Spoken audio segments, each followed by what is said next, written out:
네, 그 다음에 이제 9단계. 그러니까 드디어 이제 이렇게 이제 서류 검토 공증해서 저희한테 이제 주시면 이제 저희가 설립 신청을 이제 하거든요. 아까 보여드렸던 그 MCA 사이트 한번 보여드릴까요?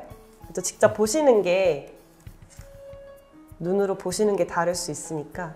지금 여기 사이트가 제가 정말 자주 들어가는, 그래서 여기에서 이제 MCA 서비스에서 이제 컴퍼니 e-파일링 이런 이제 내용들이 있어요. 입법 업로드하는 거 이해되시죠? 컴퍼니 이름 확인하는 거. 그래서 기존에 있는 회사들 이름이 있는지를 확인을 할 수도 있고요. 그래서 여기서 지금 이제 인코퍼레이션 보이시죠? 이런 데에서 저희가 직접 법인 설립 신청을 하는 겁니다. 그래서 예전에는 오프라인으로 직접 가서 신청을 하는 것도 있었는데 요즘에는 인도도 다 자동화가 돼서 사이트 통해서 온라인으로 저희가 다 신청을 합니다.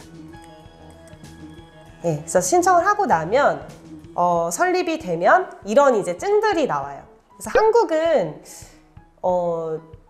이런 게 있잖아요. 그 한국은 제가 한국에서 법인 그 사업자 냈을 때 뭐 사업자 받으러 이제 가서 세금 내고 거기서 이제 실서류를 받잖아요. 막 통신판매업 신고증 이런 것도 거기서 이제 서류를 가서 받아오잖아요. 근데 인도는 이제 그런 개념은 없어요. 다 PDF 파일로 이렇게 날아오는 개념입니다. 그래서 법인 설립증 지금 보시는 게 예시예요. 이렇게 생긴 법인 설립증이 나오고 그 다음에 이제 이사 식별 번호. 그래서 이거는 뭐냐면 인도 같은 경우에는 이사, 디렉터라고 공식적으로 이제 등재가 돼요. 한국에 마치 대표이사 이름이 이제 대표자 이름이 등록되는 것처럼 인도도 이제 이사 이름이 이제 등재가 되는데 좀 신기한 게 우리나라는 이제 그냥 법인이 있고 그 법인의 대표자가 이 사람 이런 개념이잖아요. 근데 인도는 이사들마다 다 식별번호가 있어요. 내가 만약에 이 회사의 이사이기도 하고 이 회사의 이사이기도 하면 동일한 식별번호 코드로 이제 등록이 되는 거예요. 두 개 회사에. 이해되시죠? 그래서 이런 이사 식별번호 레터가 각각 이사에 이제 등록된 이메일로 날아오고요. 그 다음이 이제 팬번호. 그래서 팬이라는 게 뭐냐면 Permanent Account Number예요. 그래서 이게 뭐냐면 세금 납부 코드라고 보시면 돼요. 이 세금을 납부를 하는 대상이 누구겠어요? 개인도 세금을 납부를 해야 되고 법인도 세금을 납부를 해야 되는 이제 당사자잖아요. 그래서 이제 개인에 대해서도 이런 팬카드가 발행이 되고 법인에 대해서도 이런 팬카드가 있어요. 그래서 예전에는 법인 같은 경우 법인도 이제 팬카드가 실물로 나왔었거든요. 근데 지금은 법인에 대해서 카드 실물이 안 나오고 이런 식으로 여기 잘라서 써라 이거 보이세요? 저 이거 되게 웃겼는데 어느 날부터 이런 식으로 이제 발행이 되더라고요. 팬카드라고 하는 그 서류가. 그래서 여기 카드처럼 여기 잘라서 써라 라고 이렇게 나오더라고요. 코팅해서 써야겠네요. 코팅해서 써야죠. 그래서 이거 정말 굳이 왜 이런 시스템으로 바꿨을까라고 생각이 드는데 바뀐 지 얼마 안 됐어요. 원래는 팬카드 자체를 줬었는데 어느 날부터 이렇게 나오더라고요. 그래서 여기에 이제 써져 있는 거 여기에 이제 팬 번호가 써져 있거든요. 여기도 이제 제가 가렸는데 여기에 이제 팬 번호가 써집니다. 그러면 이제 중앙에 이제 세금을 납부를 할 때 그 납부하는 납세자 코드로 이 팬 카드 번호를 이제 넣으면 이제 식별이 되는 거죠. 그래서 그렇게 이제 사용되는 팬 카드다. 분실돼도 다시 재발급되는 건가요?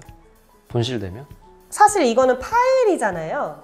그래서 네. 잃어버릴. 네, 그래서 PDF로 이제 날아오죠. 한 번도 이 PDF를 다 삭제한 케이스는 보지는 않았는데 다시 받을 수 있을 것 같아요. 제 생각에는. 네. 그 다음이 이제 원천 징수 번호. 그래서 제가 이거 참고로 이제 이 법인 설립증, 뭐 이사 식별 번호, 팬 번호 이걸 다 써놓는 이유가 이게 법인 설립 신청을 할 때 한꺼번에 이걸 다 같이 신청을 하게 돼요. 그래서 이제 법인 설립증이 나올 때 이 서류들이 한꺼번에 다 나오는 겁니다. 그래서 그렇게 보시면 돼서 제가 이 4개를 한꺼번에 써놓은 거라고 보시면 되고요. 그 다음이 이제 텐 번호인데 이거 원천 징수 번호예요. 그래서 세금을 낼 때 인도도 원천 징수라는 개념이 있어서 상대방이 이제 내야 되는 세금이지만 제가 이제 서비스를 받는 사람 입장에서 이 사람으로부터 세금을 일부분을 떼고 그 사람한테 지급을 하고 이 세금은 내가 직접 납부를 해주고 대신 대납을 해주고 그래서 그런 게 이제 원천 징수를 하는 건데 그거를 위한 번호가 따로 있어요. 그러면은 만약에 제가 인도에서 그러니까 대표님들 사업을 하실 때 네네. 거기서도 세금을 떼셔야 되고 네. 나중에 이걸 다시 한국에서 또 자금을 한국으로 가지고 올 텐데 네네네. 이런 것들도 다 어떻게 처리가 세금을 2번 내는 건 아닐까요? 항상 모든 법인들이 어떻게 이 돈을 한국으로 회수해 갈 것인가에 대한 문제는 당연히 이제 모두가 생각하는 문제고, 방법들이 다 있어요. 그래서 한국 업체랑 이제 인도 업체랑 계약을 맺어서 라이센스 계약을 맺는다든지, 그래서 이제 매달 이 한국 업체가 준 노하우로 인도 법인이 사업을 했기 때문에 그거에 대해서 이제 개런티를 준다. 뭐 이런 식으로 서비스 비용으로 수출처럼 이렇게 할 수가 있고요. 또는 이제 배당금으로 받을 수도 있어요. 근데 이제 배당금은 세금을 많이 내요. 그래서 이제 차라리 그냥 서비스로 이렇게 서로 관계를 맺어가지고 하는 게 주로 이제 보통 법인들이 사용하는 방식이죠. 아, 그런 것들은 이제 나중에 대표님이 네. 이제 고객분들에게도 다 그렇게 안내를 해주시는 부분이겠네요. 그런 것들을. 이런 거는 회계 서비스를 받으실 경우에, 아. 네, 이거는 이제 법인 설립 당시에는 사실 발생하지 않는 일이기 때문에 그래서 회계 서비스를 저희를 통해서 받으시면 어떻게 이제 하셔라라고 하는 추가 컨설팅이 들어가는 거죠. 오랫동안 약간 노하우 같은 것들이 있으시겠네요. 있어야 하죠.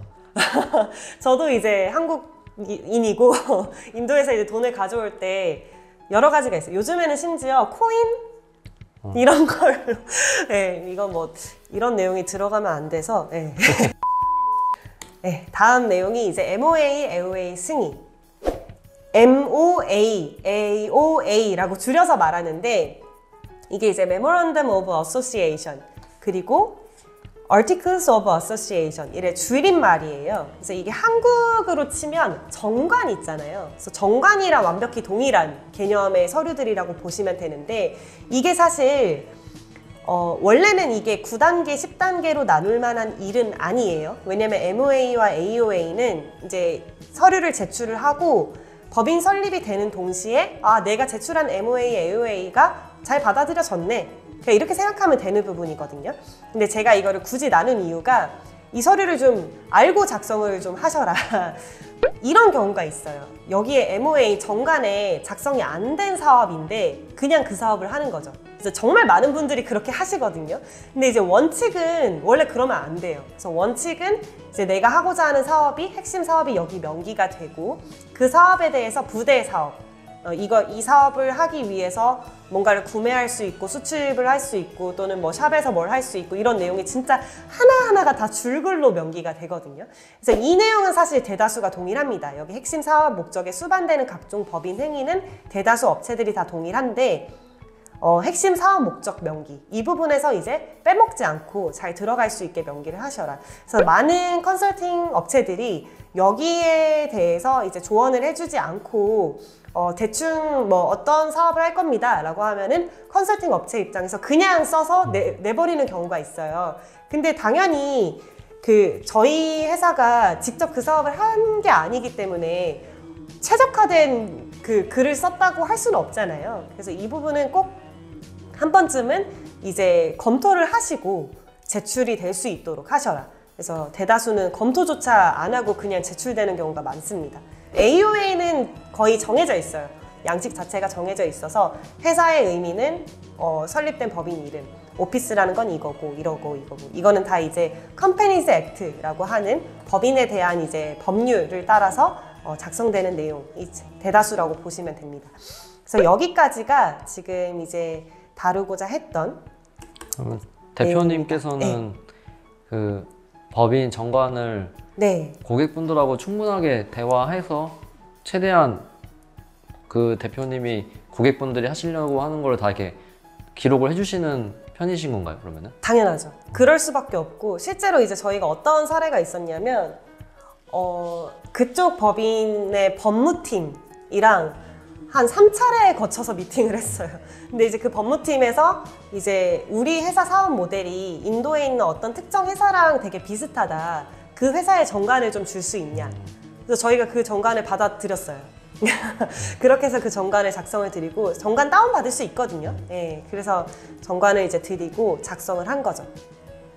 그러면 그렇게 충분하게 다 기록을 하는 것도 중요하고 네, 근데 사실 이제 사업을 하다 보면 더 추가될 수가 있을 텐데 맞아요. 그때는 어떻게 해야 돼요? 나중에 이제 정관 수정하는 거죠. 아, 네. 수정도 다 가능한 네, 거예요? 수정을 할 수 있어요. 근데 이제 처음에 설립할 때 그래도 세팅을 제대로 하는 게 나중에 좀 귀찮은 일이 없다고 해야 되나? 그래서 가능하면 많은 걸 이제 넣기를 추천드리고, 이거는 좀 질문을 주셔가지고 제가 좀 더 디테일하게 설명드리면, 사실은 여기서 막 다 넣을 순 없어요. 막 내가 수출입도 할 건데요, 이커머스도 할 거고요, 소프트웨어도 할 거예요, 이렇게 말을 못 해요. 그래서 그거를 전략적으로 전혀 다른 사업들이지만 마치 한 사업처럼 보이게 전략적으로 잘 쓰는 것도 사실 컨설턴트의 역량이라, 그래서 그렇습니다, 여러분. 그렇습니다. 그래서 그게 저희가 해야 되는 일이죠. 네. 여기까지가 지금 제가 오늘 또 준비한 내용이고요. 이 법인 설립 절차 하나하나가 내용이 많아서 조금 나눠서 지금 설명드리고 있는데, 오늘 한 내용은 지금 이 5번부터 10번까지. 그래서 다음에 이제 드디어 자본금을 어떻게 보내고 뭐 하고, 그 다음 마지막 때 이제 세금 코드들, 이런 내용에 대해서 제가 설명을 드리면 될 것 같아요. 지금 그러면은 이런 고객분들이 하셔야 되는 업무들이 있는데 네네. 이거를 이제 대표님은 그분들이 그때그때 놓치지 않게 계속 그 필요한 것들을 안내를 계속 해주신다는 거죠. 물론 맞아요. 네. 고객들이 이제 알아서 해야 되는 업무들이 있는데 네네네. 그거를 이제 놓치지 않게 체크를 해주신다는 거죠. 맞아요. 그래서 지금 여기 분홍색으로 체크한 게 실제 고객님들이 팔로우업을 해주셔야 되는 부분들인데, 그러니까 이거를 제가 로컬 업체를 욕하는 것 같아서 좀 미안한데, 제 친한 로컬 업체 대표님들도 있으시니까, 인도 분들이 팔로우업을 하기가. 근데 사실 고객사 입장에서는 이 업무가 처음 보는 업무니까 손이 잘 안 가잖아요. 그래서 이게 무기한으로 이 기간이 연장이 돼요. 계속해서 길어져요. 예. 이게 이제 빨리 이제 법인 설립이 시간의 싸움이기도 한데 사실 빨리 법인이 나와주는 게 좋은 거니까. 맞아요. 그런 딜레이가 되는 부분들이 이제 약간 부실하게 일하시는 업체 때문에 생길 수가 있다는 거네요. 당연히 생길 수 있고, 정말 최악의 경우에는 여기 법인 설립까지만 딱 하고 잠수 탑니다. 여기까지만 하고. 왜냐면은 컨설팅이라는 거는 내가 팔로우업을 안 하면은 업무가 스톱되잖아요. 여기까지만 하고 그 이후에서 이제 잠수 타는 거예요. 이거는 진짜 최악의 상황. 그래서 이제 저희한테 AS 오시는 경우가 뭐 설립증까지만 받고 그 이유를 하나도 이제 팔로우업이 안 된 거예요. 그래서 여기 중간에서 이제 저희가 받아서 진행을 하는 경우도 종종 있죠. 그러니까 사실 이제 이렇게 금액적인 부분만 생각을 하고 약간 로컬 업체에 솔깃한 사람들이 이런 부분들을 좀 약간 당연히 알 수가 없기 때문에 맞아요, 맞아요. 그럴 수가 있을 것 같고. 네. 그리고 또 이제 또 어떤 고객분들은 약간 너가 다 알아서 해줘야지, 약간 서류도 네가 다 알아서 만들어줘야 되는 거 아니야? 라고 약간 생각을 할 수도 있을 것 같아요. 맞아요, 맞아요. 근데 약간 그 고객분이 갖고 있는 자료로 만들어줘야 되는 서류가 있는 건데 네. 왜 다 알아서 안 해주고 자꾸 시키지라고 또 생각을 할 것 같아요. 그렇게 생각할 수 있어요. 그래서 저희가 애초에 법인 설립 미팅을 할 때 저희는 이 프로젝트 스케줄도 실제로 이제 저희가 고객사에게 다 맞게 정리를 해서 드리거든요. 그래서 고객사 측에서 이 업무들은 팔로우업을 해주셔야 됩니다 하면 딱 보면 생각보다 분홍색으로 색칠된 게 많아요. 그래서 이게 저희는 처음부터 그냥 말씀을 드려요. 이건 팔로우업이 안 되면 진행이 안 됩니다 라고 말씀을 드리고, 그러면 이제 고객사들도 이해를 하죠. 애초에 이 업무가 이런 성향의 업무구나 라고. 근데 처음에 이제 미팅할 때는 우리가 다 알아서 하죠 라고 말을 하고, 뒤에 가서 막 계속 요청을 하고 이러면 얼마나 짜증나겠어요, 고객사 입장에서. 근데 그런 경우도 많거든요. 그래서 근데 제가 생각할 때 이런 이제 제가 지금 처음으로 유튜브를 찍는데, 이런 영역에서 유튜브 찍는 게 제가 최초인 걸로 알고 있는데, 이거 보시고 가면 솔직히 로컬에서 받으셔도 돼요. 대웹이긴 한데. 이대로 가서 로컬 업체에 딱 말하잖아요. 그럼 로컬 업체 입장에서도 아, 여기 함부로 하면 안 되겠다 라고 생각하는 거죠. 다 알고 왔네? 이렇게 생각하는 거죠. 뒤통수 침을 당하지 않으셨으면. 그래서 이 정도만 알아도 충분히 법인 설립은 문제없이 됩니다. 그럼 오늘은 여기까지 하고 마무리하고요. 다음 시간에 또 이어서 프라이빗 리미티드 법인 설립 절차 진행하도록 하겠습니다. 고생하셨습니다.